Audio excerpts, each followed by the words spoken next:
I'm Caroline Dinenage. I'm the Member of Parliament for Gosport and Leon Solent and Stubbington and Hillhead, and in my other day job I'm also the Minister of State for Digital and Culture at the Department for Digital Culture, Media and Sport. So we've had a very strange few months. I think it's coming up to 6 months soon. Can you tell us a little bit about how, from your work perspective, what that's meant, both in your constituency role and in your digital media role, what sort of things and how has the virus affected you? So lockdown immediately saw a huge increase, about a 300% increase in the amount of correspondence and contact that we had from our constituents here in the Gosport constituency, and my brilliant but very small team and I had to deal with queries from health and care queries, but also we had people that were stuck overseas and desperate trying to get home, a whole range of different inquiries and worries that we had to try and help and support people with. So that's continued throughout the lockdown, and we've all been super busy with that. With my ministerial hat on, of course, I'm Minister for Digital, which has gone mad during lockdown. Everything has become much more digital. We now see our GP through an e-consult.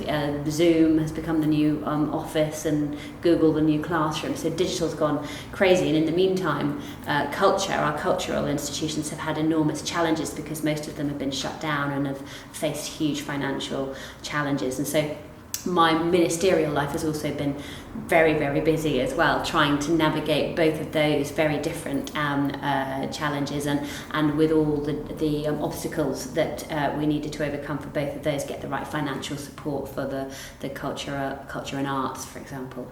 What about, from your personal perspective as well, what's it been like as a resident and with your kids? How's lockdown been with homeschooling, all that kind of thing? Well, in a funny sort of way, it's been really good to be in one place, to be based here in my constituency in Gosport without having to make the journey up and down to London every week. So actually, that's been quite an enjoyable experience for me, because the last 10 years I've been commuting up and down weekly. But as with most people, there have been the challenges that we've all had to face during lockdown. I've got 2 kids of school age, and so we've been doing some homeschooling at one, and trying to combine work as well. On one occasion I was on a Zoom call and I caught one of my kids out the corner of my eye heading off down the garden, so I had to turn off the camera and went to the back door and shouted, "Where are you going? You're supposed to be in Spanish." But most parents will empathise with that. What I have found wonderful about the otherwise very challenging period has been when we had that opportunity to do that daily exercise and to get out and about. We walked all over the constituency, and I really renewed my understanding of what a beautiful place we live, walking along the beach and through the Alva Valley, and all the places that we are so proud of here in our local area, and to see the kind of wildlife flourishing during a period where so much fewer people were out and about, and then so much fewer cars and boats and what have you. It was really quite comforting to know that while we were facing such very difficult challenges and such sadness, actually that there was kind of a rebirth going on in the nature and wildlife around us, and that was quite beautiful to see. Great, thank you. And I think it was probably gave people hope. I always think if that had happened in winter to start with, things could have been a lot darker. Yes. I think that's right, and to be able to get out and about and just do that little bit of daily exercise was sort of nourishing for the body, but also for the mind. I found I really, really needed it, and we were fortunate, despite all the horribleness of COVID. We were very fortunate that it hit us in the springtime when everything was coming to life, and you could get out of the house and have those walks and take in the air and clear your mind. Yes, great, thank you. And the other element we're doing as part of this is almost, one of the themes is hidden nature, but we're actually looking at the human nature side of things.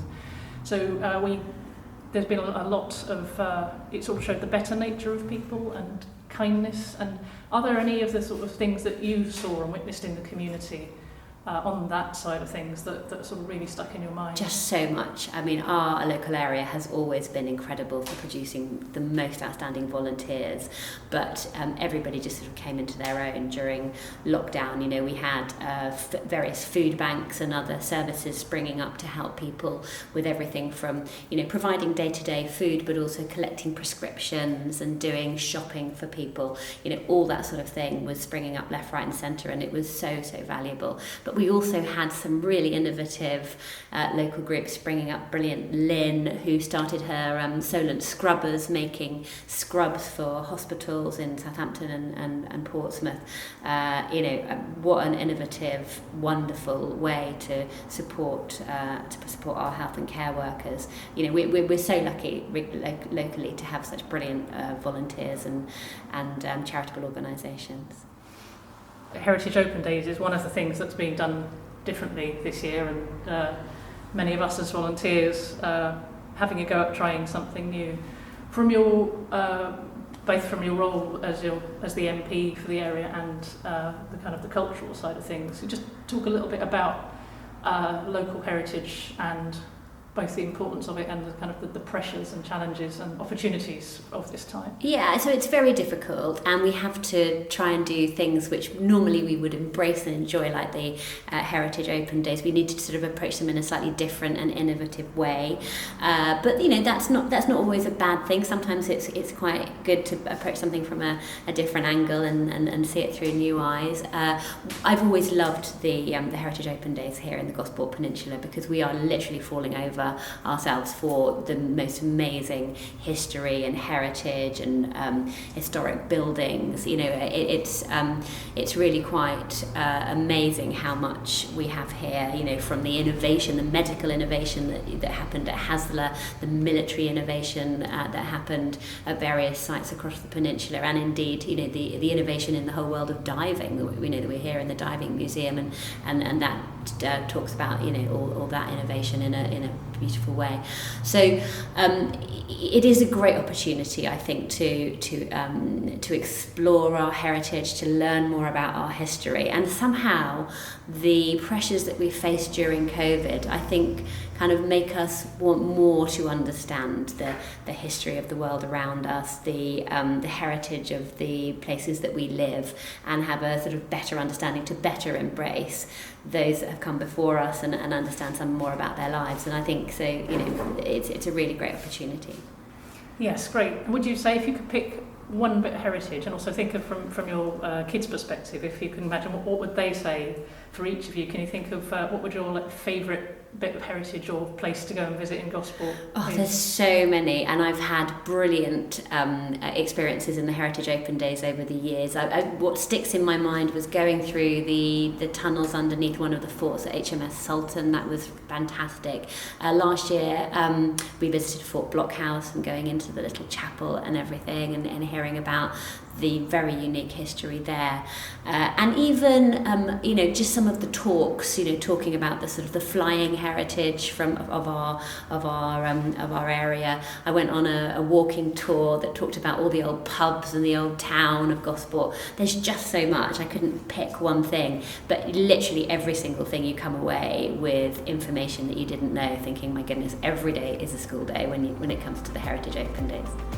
I mean, Heritage Open Days is just such a wonderful opportunity to find out more about the incredible history and heritage of the area that we live in, and it is rich, you know, it's so diverse and so rich.